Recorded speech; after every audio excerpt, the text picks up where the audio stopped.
السلام عليكم ورحمة الله وبركاته. أن waxaan jecelahay inaan marka hore idinka mahadnaqo dhammaantiin mudane marwooyin aqoon-yahan waayeel ardayda dhalinyarada jaamacadaha ee waqtigooda qaaliga maanta oo jimcaha ka soo qayb galay xafladan oo ujeedadoodu tahay musharaxa da'da yar leh Professor Cabdimaalig Maxamed Askar aad maanta u timaadeen aan ku hadlay magaciisa iyo dhammaan magaca Somali Media iyo Somali Sat kaftana hayga hatay in badan baad aragteen anigoo wariyaa laakiin maanta si toos ah aynu u wada fadhinaa waxaanan idinka mahad celinayaa mar labaad waqtigiina qaaliga aad noo soo horteen iyadoo magaaladuna ay kuleyl tahay sida aad la socoteen ba ama intiinii horeba aad hore u aragteen ama aad u dhageysateen ama aad u akhrideen ba maqaaladii ama jaraa'idadii uu ku soo baxayay maqaaladii ku saabsanaa musharaxnimada madaxweynenimada ee Soomaaliya Cabdimaalig Maxamed Askar run ahaantii waxa lagu jiraa xilli kala guura waxa lagu jiraa xilli aad u adag marxalada adag oo dalka Soomaaliya xilligan uu ku taagan yahay iyadoo oo ay adduunka iyo dadka Soomaaliyeed ay ka daaleen waxa loo yaqaano ku meel gaarka xilligan oo moodo inuu isbedel siyaasadeed mid nabadgeliyo mid dhaqaale isbedel weyn uu ka muuqdo dalka loo yaqaan Soomaaliya waliba aad run ahaantii garanaysaan magaalada Muqdisho maanta waxa ka socda oo xagga nabadgelyada ay runtii 99% hadii ay baawadi loo ogolaado ay nabadgelyo tahay waxa jira daba xilliga kala guurka ee lagu jiro oo bisha August ay nagu soo aadanayno galayno inay jiraan musharaxiin aad u fara badan oo Soomaaliya oo nin waliba damcay in uu isagu yahay qofka kaliya takhasuska ama hanan karayaba jiritaanka Soomaaliya inuu wax ka qaban karayo oo dadkan si baabaay dalkan baabaay bal wax ka qaban karo waxba yaanan hadalka idinku dheeraan waxaan jecelahay dhammaan marka hore inaan mahad celiyo dhammaan stuudiyaha Somali Sat iyo Somali Media dhammaan cameramanada iyo farsamayaqaanada gudaha ku jira waxaan isugu nimay xafladan Cabdimaalig Maxamed Askar Professor Cabdimaalig Maxamed Askar waa wiil dhalinyaro Soomaaliya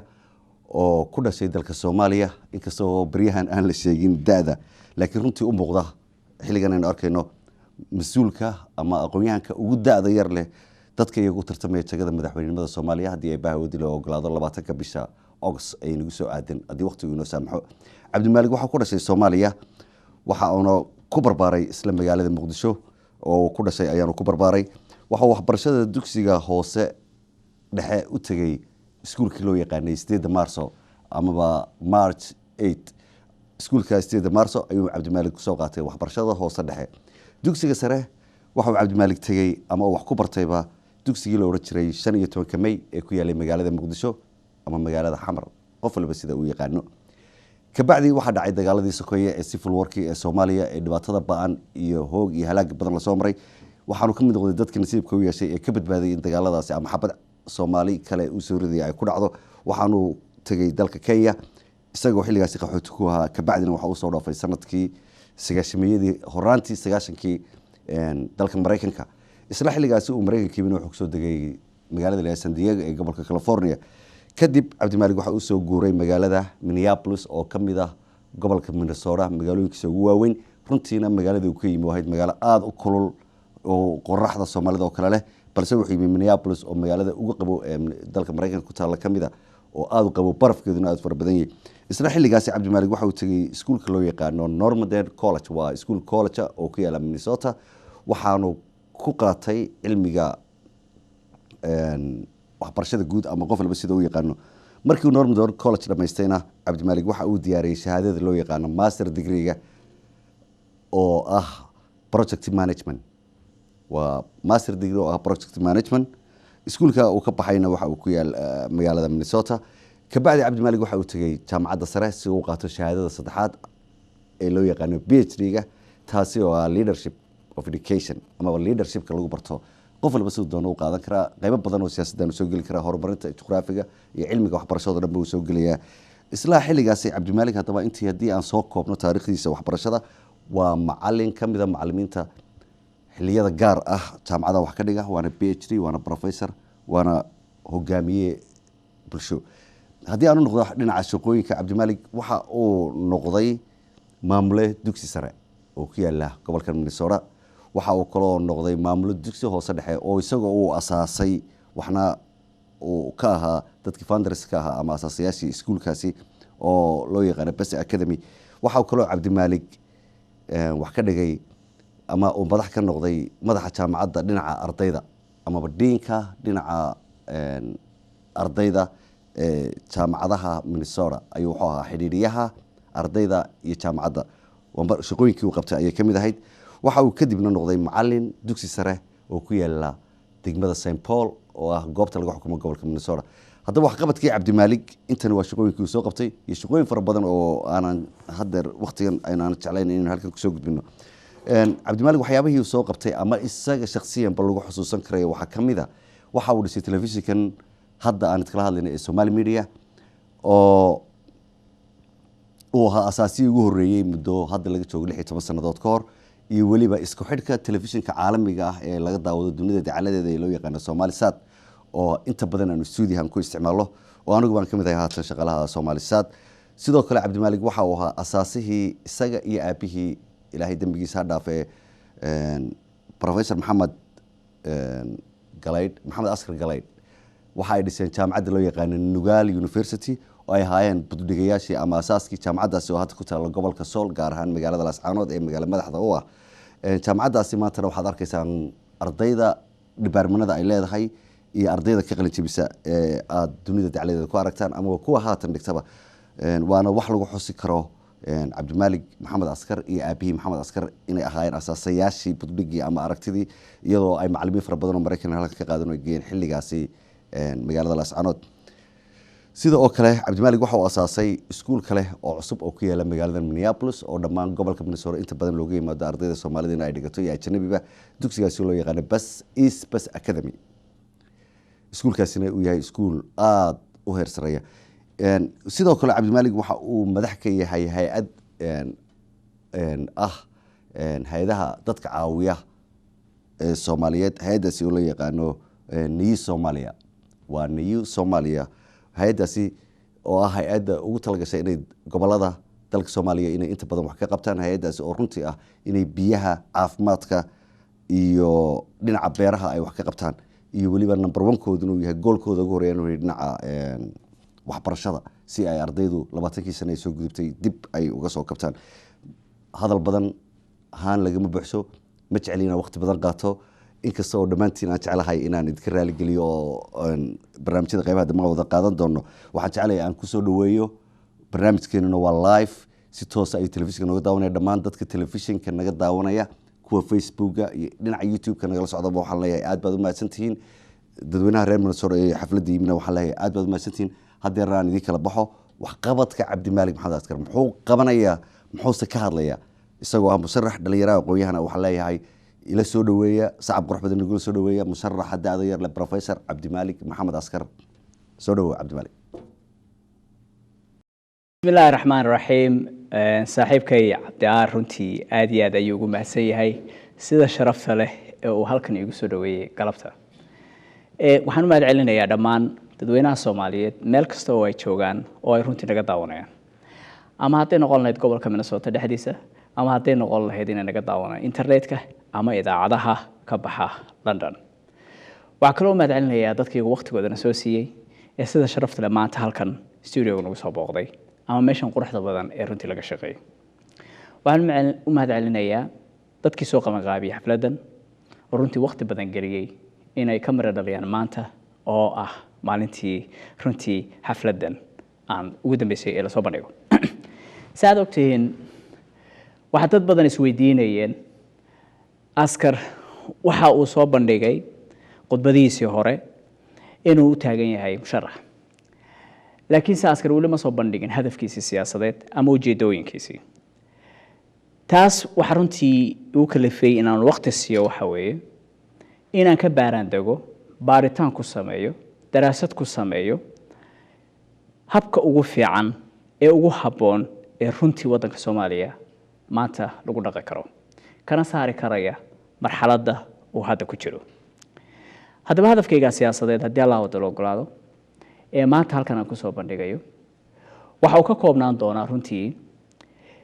3 qodob oo ugu muhiimsan. waliba 3 qodob intaanan gelin waxaan idin siin doonaa xogaa yar oo warbixin ah marxaladda waddanka hadda uu maraya qaybta markaasi quseysa doorashooyinka ee loo yaqaano roadmap. haddaba waxaad ka daawan doontaan speechka ayaad ka daawan doontaan iyo presentationka idinkoo kala socon doona runtii screenka. saad ogtihiin hadafka siyaasadeed ee soo bandhigayo marka hore aan idin dul maro dulucdii oo ka kooban 3 qodob. 3 qodob ee dulucda ka kooban ee loo yaqaan afka labaad introduction ama waxa loo yaqaan overview waxa weeye marka ugu horeysa hadafkan aan soo bandhigayo intee buu ka kooban yahay muxuu yahay. hadafkaas ayaan sharaxi doonaa intuu ka kooban yahay iyo qaybihiisa marka koowaad. marka labaad waxaan sharaxi doonaa hadaf badan ayaa jira Soomaaliya waay aan u doortay ama sababtaan ugu kaliftay inaan maanta doorto 3 hadaf. waxa kale oo aan sharaxi doonaa hadafkan aad buu qurux badan yahay sababtii ugu kaliftay waan sheegay. haddaba sidee baa loo dhaqan gelinayaa oo markaas loo taabagelinayaa hadafka isaga. kabacdi haddii Allah u daloogolaad waxaan chance idin siinayaa in su'aalo markaas adigu weydiisaan. laakiin se intaanan hadafka u galin bal marka hore marxaladda hadda la marayo aan idin kormaro anigoo 2 qodob ka dhigaya qayb ah good news ama bad news aanu kala dhahan. saad ogtihiin waxa Soomaaliya la isku wada raacay roadkaas map ee la sameeyay waxa markaa loogu talagalay inuu ku socdo schedule ama waxa loo dejiyay jadwal waxa loo yaqaan. jadwalka hadafka loo dejiyay waxa uu ahaa June 30keedii la soo dhaafay in 820kii la soo xulay ee simada ay soo xulayeen in ay markaasi u fadhiistaan oo ka doodaan dastuurkii. 820kaas waxay June 30keedina xamar wada joogaan. waxay ahayd July 10keeda inay isku wada raacaan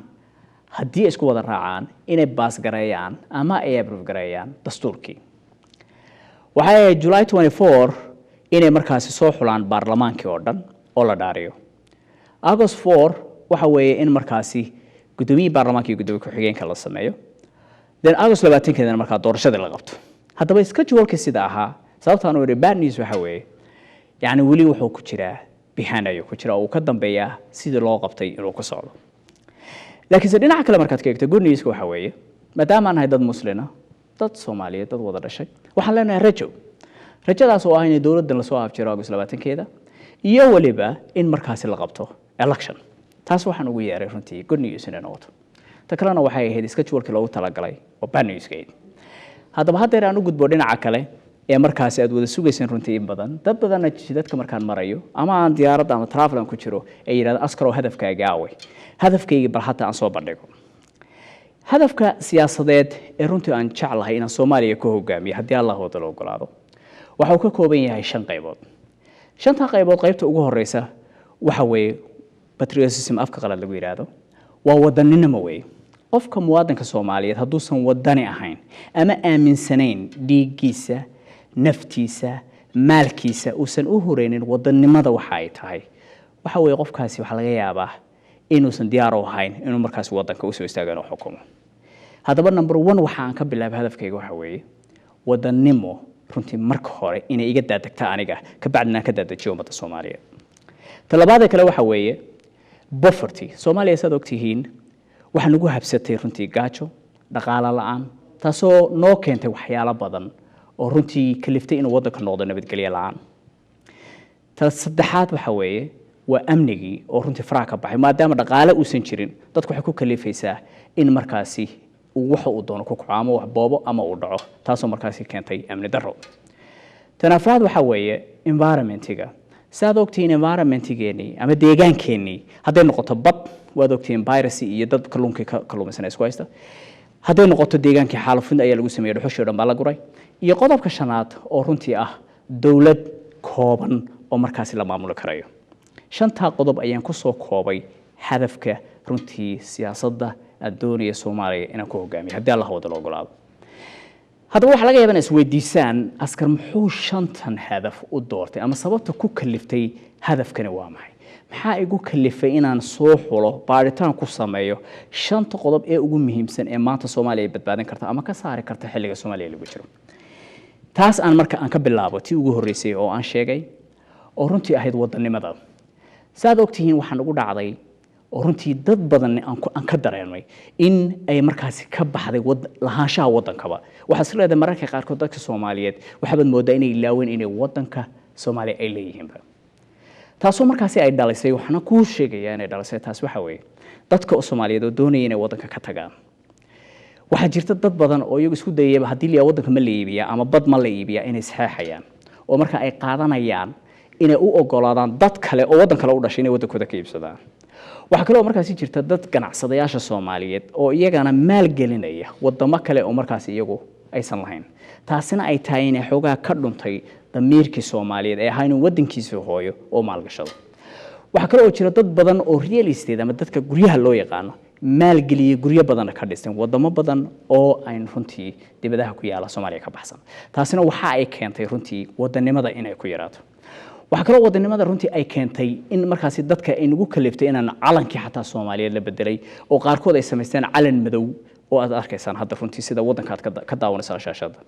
waxa kale oo jira saad arkaysaan badihii in sun lagu shubayo oo dadka Soomaaliyeed in maalina banaanbax ka sameeyeen sun lagu shubayo laakiin aad arkayso iyagoo u banaanbaxaya waxyaalo kale ama feestooyin kale ama xaflado kale dhiganaya laakiin damiirkii waddankii sun lagu shubayo aysan u banaanbaxayn waddankii badiisi la goosanayo aysan u banaanbaxayn waddankii calamo madow la keenay aysan u banaanbaxayn ama suusar lagu sameeyo waxa taa waliba isii kaliftay oo kale in trustiga uu yiraahdo liya waddanka ma aamini karaa anigu ma aamini karaa waddanka inaan wax gashado ama maal aan gashado taay keentay haddaba intaa haddii aan ku soo koobo runtii wadannimada waxa ay tahay yani markaan dareemay intaa soo qodob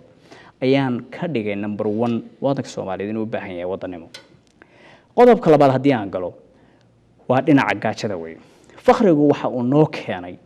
waxyaalo badan saad ogtihiin last year 33,000 oo caruur Soomaaliyeed ah ayaa idaacadaha aanu ka daawanay iyagoo oo naf baxaya mana arag dad Soomaaliyeed way yiri inta u banaan baxday ee yiri aan sameeyna maalintii caruurta 35,000 ay dhimatay maana arag taa gaajada waxa nagu kalifay waxa weeye waddankii oo gaajo poverty ay noqday oo dadkii marka caruurtooda iyagoo arkay indhahooda ay dhimanayaan waxa kale oo jira dadkii inay qaxoonti ay aadeen shaashadaba ka arkaysaan oo qaxoonti u banaan baxeen way iyagoo raadsanaya ama badbaadinaya naftooda waxana ku kalifay gaajada weey waxa kale oo aad arkaysaan runtii in waddanka ku dhacay nabaad guurkaas oo keenay diseases cudurro keenay cudurradaasi gaajada markay dhacdo caruur waxa dhacaysa cudur baa dhacay haddaad aragto meel fakhri yaalana cudur kama dheera taasoo markaasi ay keentay Soomaaliya inaad isleedahay mararka qaarkood waa inaan ku xanuunsado runtii Allah haygu kalifin taas waxay keenaysaa marka waa dhinaca gaajada waxa kale oo keenaya haddii meesha ay gaajo timaado ma awoodina caruurtaada iskuul geysatid waxay keentay marka waxbarasho la'aan in caruurtii aan waxbarasho la geyn tan saddexaa ugu dambaysa aan ku soo gabagabeynaya gaajada dhinaceeda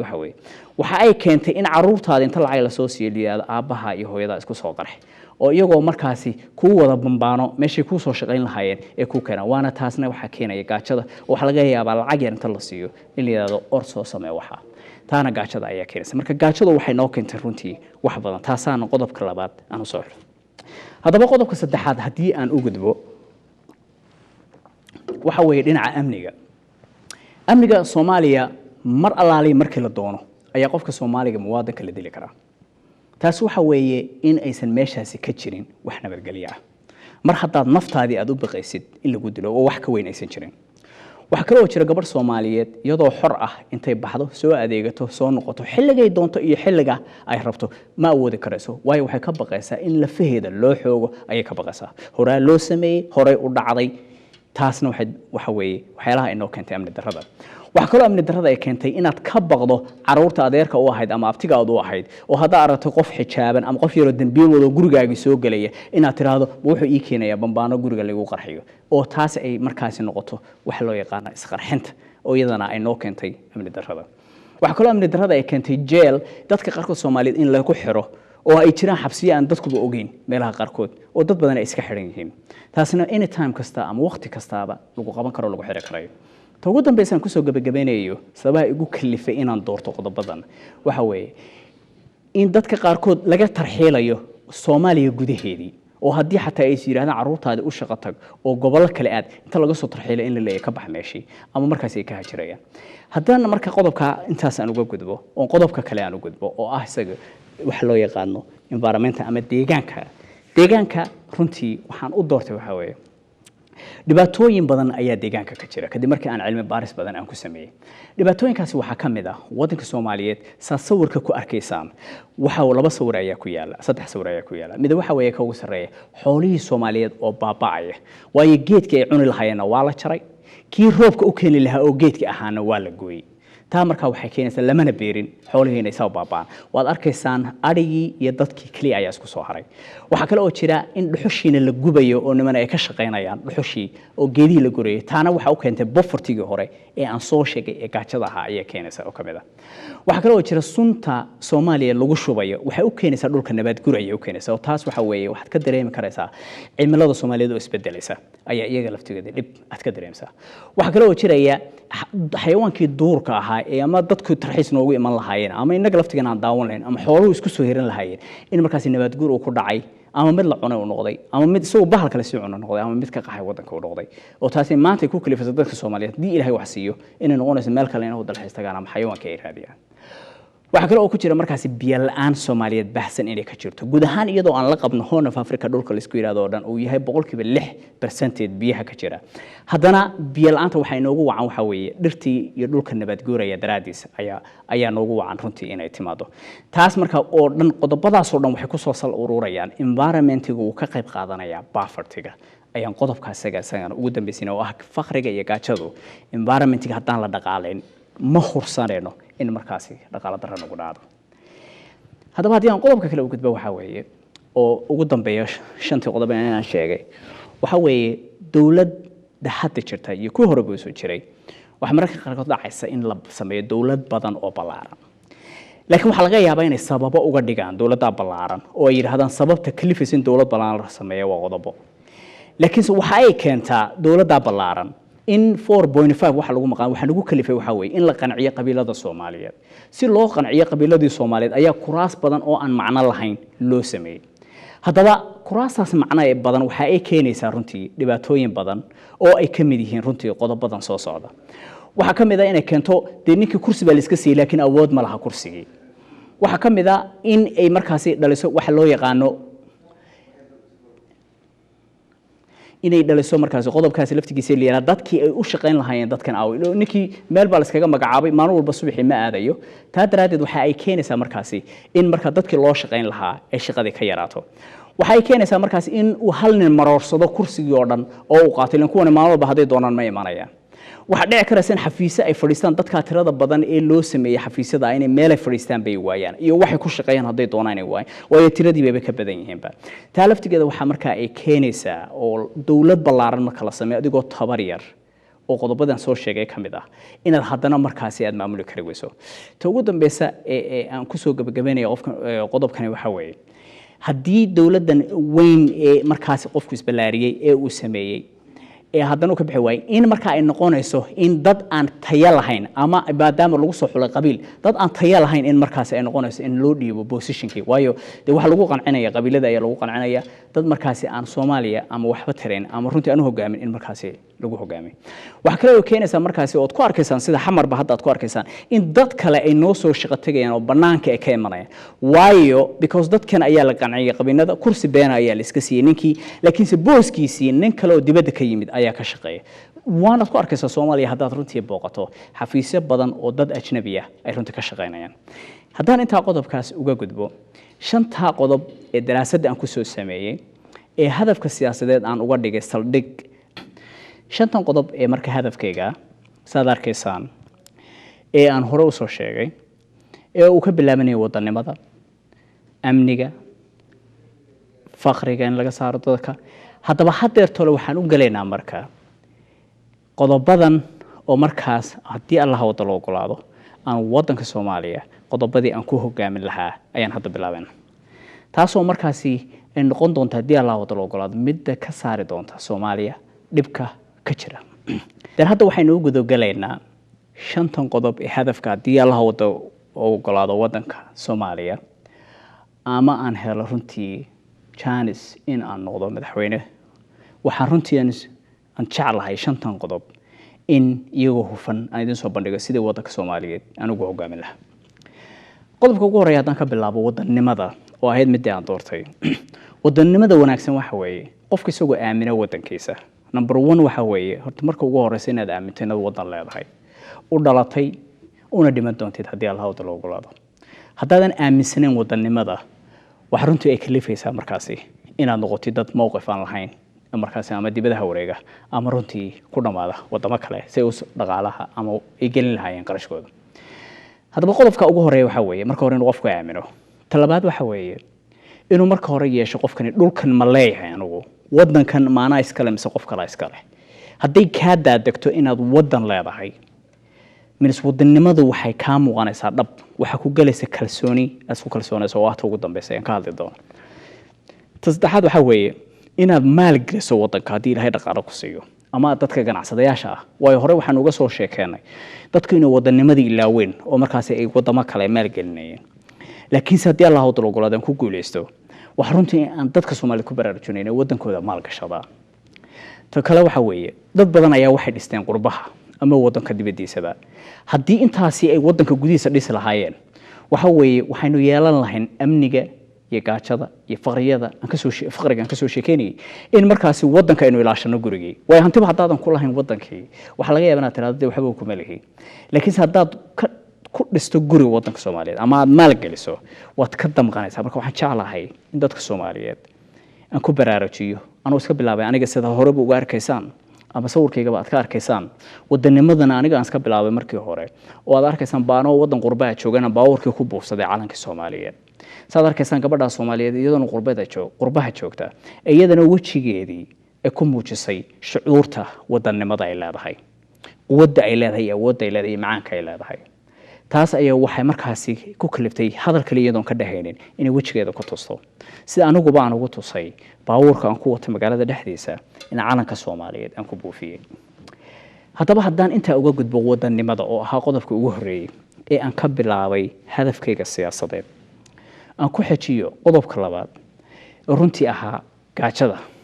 gaajada waa ogeydeen waxaan ka soo sheekeeyay dhibaatooyinka badan ee gaajada ay noo geysatay haddaba haddii aan ku guuleysto madaxtinimada Soomaaliyeed ee madaxweynaha waxa runtii aan isku dayayaa in aan cirib tiro gaajada waayo gaajadu waxay ka bilaabataa waa meesha ugu horeysa ee ka bilaabato qodobadii hore aan soo sheekeeyay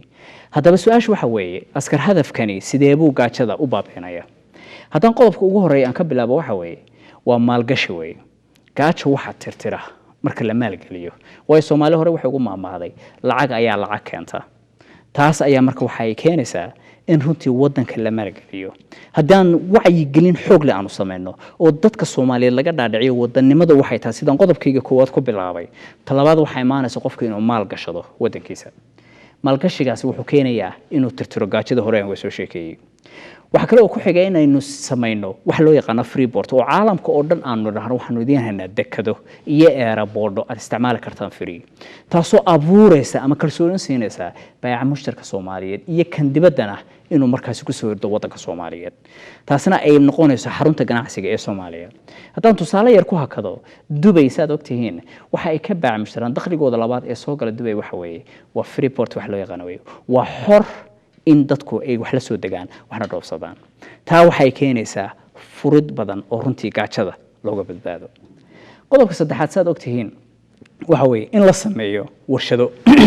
Soomaaliya waxaan Ilaahay u nasiiyay dhul iyo bad ayuu nasiiyay baaxad leh dhulkaasi waxaad ku arkaysaa hadaad socoto miles hadaad socoto warshad yar kuma arkaysid taa marka waxa weeye ganacsatada Soomaaliyeed iyo dawladaba in lagu dhaqan galiyo ummadda Soomaaliyeed ama lagu wacyi galiyo in la abuuro warshado yar oo wax soo saara taasi waxa looga badbaadaa gaajada aan hore u soo sheegay dhibaatooyinka inoo keentay waxa kale oo jira canshuurta dad badan waxa laga yaabaa inay ganacsiga uga meermeeraan ama ay dalal kale u aadaan iyagoo ka cararaya canshuur haddii Allah wada ogolaadaan ku guuleysta madaxweynaha waddanka Soomaaliya waxaan furayaa wax loo yaqaan free taxation canshuur dhaaf taas oo marka ummadda Soomaaliyeed ee ganacsatada ah ama nin kastoo doonaya wax la soo dego sida Freeport loo sameeyay in markaas uu helayo canshuur dhaaf haddii Allah wada ogolaado si looga badbaado gaajada iyo faqriga Soomaaliya ku habsaday 20 sano ee la soo dhaafay ta kale waxa weeye technology haddaynan dadka Soomaaliyeed ee dhalinta yaryar ee badaha ku dhimanaya ee xuntiyada ku baaba'aya haddaynu u abuurno sida wadanka Hindiya oo fakhriya in ay gaajada ay doonayaan kaga gudbaan technology-ga waa inagana noo diiday inaynu technology maanta la jaanqaadno caalamka oo markaas caruurteena aan kaga bilowno technology taasi waxaan kaga fakan karnaa lugaheena fakhriga iyo gaajada runtii in badan na soo diloonay qodobka ugu dambeeya waa tacliinta weey haddaynan wax baran waxa aynu runtii ku dambeynaa gaajo taasina waxaad moodaa 20 sano la soo dhaafay inay dadka Soomaaliyeed fursad u helin ay wax ku bartaan marka haddii Allah u dalguladan ku guuleysto waxaan jeclahay in fursadaas tacliinta aan siiyo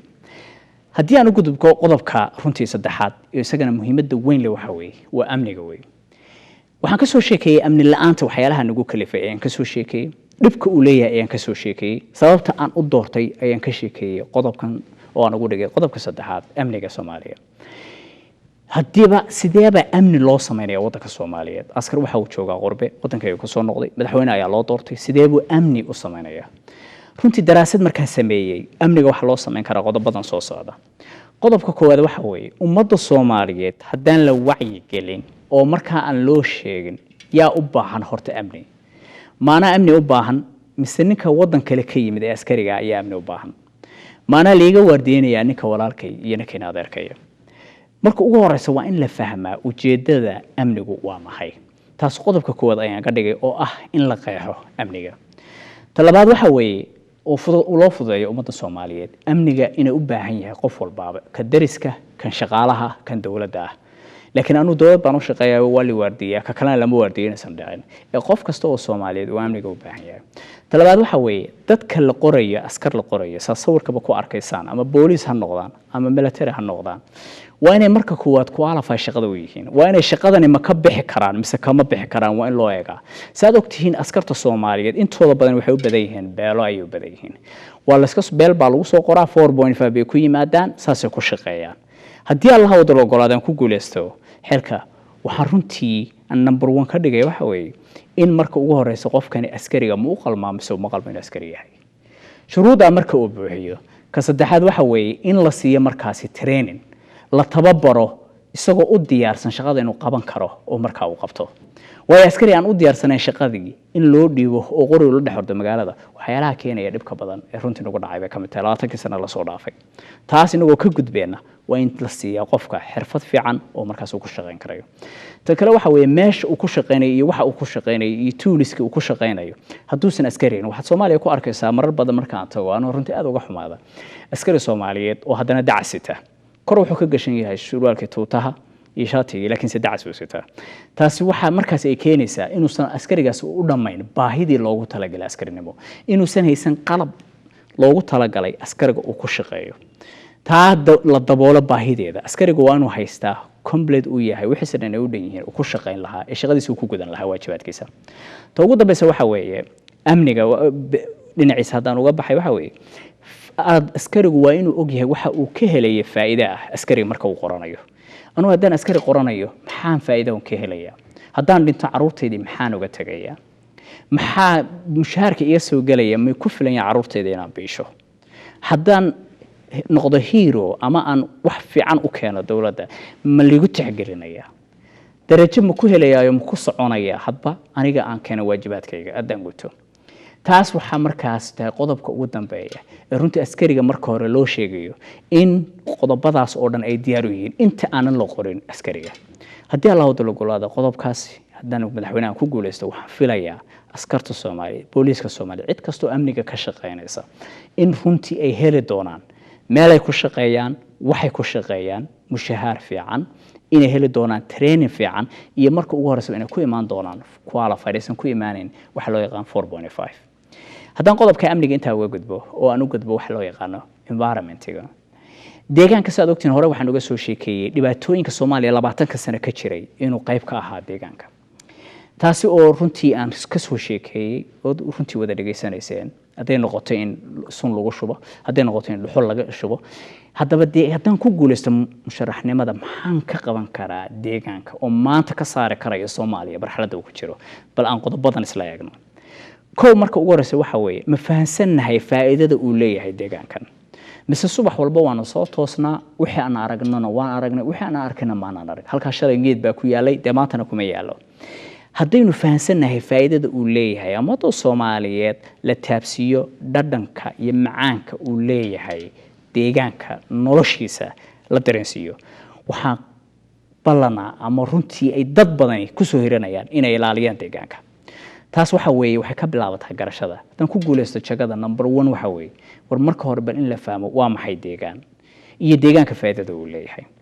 wacyigelintaasi marka laga baxo qodobka labaad waxa weeye ee runtii halkan aan ku soo bandhigay waxa weeye in la ilaaliyo deegaanka maadaama dawladii aan u tartamay jagada ugu sareysa waa inaan u leeyahay awood ama qorshe aan u soo bandhigay sidii loo ilaalin lahaa deegaanka inaanan la taaban dhuxusha la guran la dilan xayawaanka sidii loo kobcin lahaa deegaanka in laga shaqeeyo qodobkayga laakiin marka ugu horeysa baa in la ilaaliyo in la safe gareeyo bal intii hore tagtay 20 sano bal intan joogtay in la ilaaliyo saddexaad waxa weeye in la sameeyo sharci u dejisan deegaanka yaa ka shaqeyn kara deegaanka yaa gooyn kara goormaa si la gooyn kara goormaa la isticmaali kara goormaa si la isticmaali kara in meelaha qaar kood sidii Soomaaliya ama dawladii hore jiray waxay sameyn jireen mar baa la xiri jiray dhul noocaas loo dhigi jiray dhulka daaqsinka lama taaban karo inta uu soo baxayo ka bacdi ayaa 6 bilood ka bacdi hadana la dhigi jiray dhulka kale uu xiran yahay kana hal isticmaalo taasi waxay ka mid ahayd policy-ga loo sameeyay ama dhinaca sharciga loo sameeyay tan kale waxa weeye hadii la yiri geedii lama goyn karayo dadku maxay isticmaalayaan ilaa dadku waxay doonayaan inay dhuxul shitaan ay doonayaan oo shaah karsadaan bay doonayaan waa in loo sameeyaa sida sawirkaba aad ku arkaysaan waxa loo yaqaan solar system-ka loo sameeyo waad arkaysaan hooyo Soomaaliyeed oo hadda ku sugan Soomaaliya inay shaah ku karsanayaan qorraxda inay ku karsanayaan taaminis waxay kaga badbaadayaan in markaasi ay soo gooyaan geedihii ay soo gooyaan marka taas haddaan ku guuleysto waxaan runtii awood saaraya in aan ku booriyo dadka Soomaaliyeed sidii loogu fududayn lahaa inay helaan energy kale oo ka duwan kan dhuxusha la shidayo oo markaasi ay ka faa'iideystaan ama solar system ama si kale oo koronto ay isticmaalaan tooguna bas waxa weeye in la abuuro sidii loo beeri lahaa dhirta taas oo wacyigelin markii hore aan soo sameynay sidii loo beeri lahaa dhirta oo lagu ababiyo caruurta iskuulada dhiganaya in markaas iskuulka markuu heer star bilaabo sidoo heer star uu bilaabo ilaa jaamacad uu ka gaaro inteegeed ayuu beeri karayaa cunuga so number 1 hadii Allah wada golaan ku guuleysto waxaan kala shaqeynaa wasaaradda waxbarashada sidii markaas ardayda Soomaaliyeed looga faa'iideysan lahaa ee dib wadanka loogu soo celin lahaa dhirtii Soomaaliyeed ilaa 10 sano la gureeyay hadii Allah wada golaan haddaan qodobka inta uga gudbo qodobka ugu dambeeya oo galay waxa weeye oo hore uga soo sheekay dawlad ballaaran in runtii in badan aanu arkaynay haddaan ku guuleysto kursiga waxa runtii aan ballan qaadaya in aan kala tashado Prime Ministerka Soomaaliyeed ee runtii aan soo magacaabi doono haddaan ku guuleysto jagada in uu sameeyo dawlad kooban oo la maamuli karayo haddaba dawlad koobani maxay keeni karaysaa waanu aragnay dawlad ballaaran oo hore ayaan u soo sharaxay laakiin hadda waxaan idin sharaxayaa dawladda kooban faa'iidada ay leedahay dawladda kooban waxa weeye number 1 horta waa in la helo dad u qalma dawladda saad ogtiin dawlad ballaaran waxay ugu kaliftay 4.5 waxa dawlad ballaaran loo sameeyay hore uga soo sheekeeyo qabiil baa la qancinayay laakiin se dawlad koobani dad karti leh oo tayo leh aqoonteedana leh in markaas la keeno kana saari karaya Soomaaliya marxaladda maanta ay ku jirto waa number 1 talabaad waxa weeye management oo maamul dhab ah in la yimaado oo la maamulo waqtiga la galayo shaqada iyo waqtiga laga baxayo iyo waxa loo shaqeynayo iyo waxa ka soo baxaya hadii aysan waxa soo dhan qeexnayn iyo qof walba shaqada uu qabanayo uu san qeexnayn waxay noqonaysaa sidii tii hore ee ahayd dawlad ballaaran dawlad kooban waa waxeeda dhan inay kooban yihiin oo macaan yihiin saddexaad waxa weeye dawlad ballaaran adoo faqri ah oo gaajo aan ka soo sheekeynay in dawlad ballaaran ku orodaa waxay keentay burbur badan waana tan Soomaaliya halka dhigtay laakiin dawlad kooban waxay keenaysaa in runtii dhaqaalaheeda uu yar yahay lana maamuli karayo taas waxay noo save garanaysaa dhaqaale si markaas wadanka kor loogu soo celiyo tan kale waxa weeye waxa markaas iimaanaysa dadka loo shaqeynayo maadaama dawladdiiba ay yartay waxay helayaan shaqo badan in loo qabto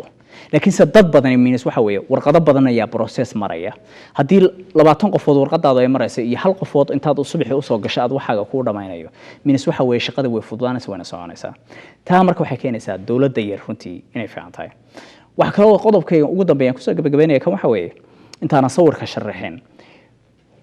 waxa dawlad yar waxay leedahay in la maamulo la xisaabtamo haday dawladdu ballaaratan konton wasiir xisaabtankooda waxay kugu qaadanaysaa waqti laakiin haday dawladdu yar tahay xisaabtankeeda waxa weeye uu fudud yahay waayo waa dad kooban waxa dhan la keenayana wuu yar yahay taa waxay noqonaysaa in markiiba xisaabtankeedii la gali karayo haddaba sawirka haddaan in yar sharaxo saad arkaysaan dawladdu presidentaha waad arkaysaan oo xagga ugu sarreeya saddexdaas ayuu presidentuhu la shaqeeyaa oo ah dhinaca sharciyada iyo baarlamaankii iyo prime ministerkii dawladda saad arkaysaan dawladdani haddii Allah u dalgolaad prime minister aan kula talin lahaa inuu 9 wasiir ka badan dawladda 9 wasiir oo ka badan si ay u noqoto dawlad kooban laakiin se dhinaca kale sida wadamada kale aad ku arkaysaan waxa ka jira haddaan tusaale yar u soo qaado wasaaradda arrimaha dibadda ee Soomaaliya waxa jira wasiir ku xigeen wasaaradda arrimaha dibadda laakiin se shaqada uu qabtay iyo waxa qabtay iyo meesha uu joogo waxa laga yaabaa in badan oo idinka kamid ah inaysan hadda aqoonin laakiin haddii dhinacan loo dhigo kale waxa weeye waa shaqooyinkii badnaa ee aan soo sheegay lagu qancinayo 4.5 ka laakiin se dawladda yari marka wasaaradda la koobo waxa dhacay tusaalahan hadda aad ku arkaysaan screenka tusaalahan u soo qaaday 5 wasiir ku xigeen ay wasaaradda arrimaha dibadda yeelanaysaa 5 wasiir ku xigeen kasta wuxuu mas'uul ka yahay ka soo qaad wasiir ku xigeenka arrimaha dibadda ee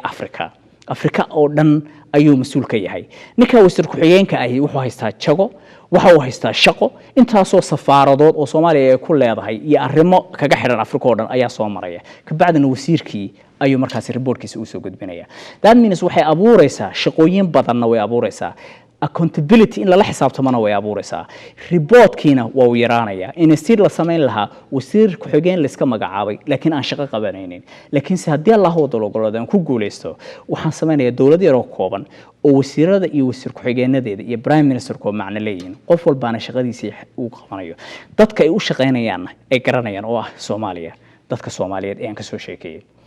haddaba haddii aan 5 qodob ee hadafkayga ahaa ee ugu talagalay halku dhiga siyaasadeeda aan ku cabiray aan inta uga gudbo haddana aan u gudbo gabagabadii barnaamijka oo aan runtii ku soo koobayay 5 qodob ee aan soo sheegay saad ogtiin qodobkay ugu horeeyay waxa uu ahaa wadannimo taasoo aniga aan iska bilaabay saad ku arkaysan sawirka aan hore uga soo sheekeeyay talabaad waxa ay ahayd fakhriga in Soomaaliya laga carabtiro saddexaad waxay ahayd security-ga ama amniga waxaan kaloo ka hadlay environment-igi inaan runtii u istaagayo waxaan ka hadlay small government haddii Allah wada loo ogolaaday inaan u istaagayo haddii Allah wada loo ogolaado waxaan jeclahay khudbadaydaas runtii dadka Soomaaliyeed inay ugu taageeraan fursad ii siiyaan maanta inaan runtii ummadda Soomaaliyeed badbaadiyo 20 sano ku soo jirtay qax dhibaato kufsi dil dhac iyo boob ku soo jiray assalaamu calaykum waraxmatullaahi wabarakaatuh